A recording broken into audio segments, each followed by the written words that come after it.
Sweden में बकरा ईद के मौके पर कुरान जलाए जाने को लेकर विवाद बढ़ता ही जा रहा है।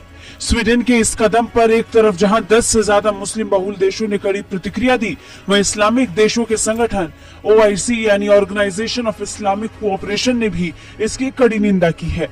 OIC ने बयान जारी करते हुए कहा कि घृणित कृत्य पवित्र कुरान और बाकी इस्लामी मूल्यों, प्रतीकों और उसकी पवित्रता का उल्लंघन करने का प्रयास है।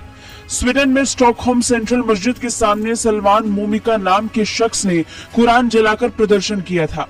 37 वर्षीय मोमिका ने लगभग 200 लोगों की मौजूदगी में कुरान जलाई। इसमें से कई लोग कुरान जलाए जाने के समर्थन में थे। सालों पहले मोमिका इराक से भागकर स्वीडन आया था।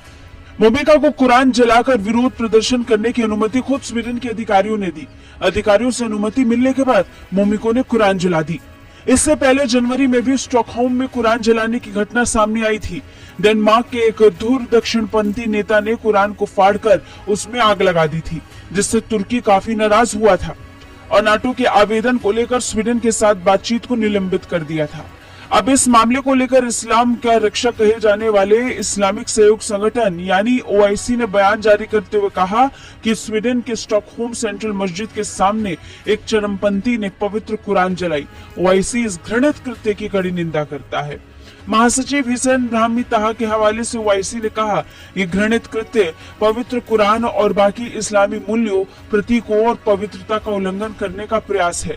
ऑर्गेनाइजेशन ऑफ इस्लामिक कोऑपरेशन इस बात पर जोर देता है कि सभी देश संयुक्त राष्ट्र के चार्टर के तहत सार्वभौमिक रूप से सभी लोगों के लिए मानव अधिकारों और मौलिक स्वतंत्रता सुनिश्चित करें। सभी देश रंग, लिंग, भाषा, धर्म, नस्ल और राजनीतिक भेदभाव के बिना सभी को स्वतंत्र मानव अधिकार दे। वहीं इस्लामिक देश सऊदी अरब ने भी इस घटना पर कड़ी आपत्ति जताई।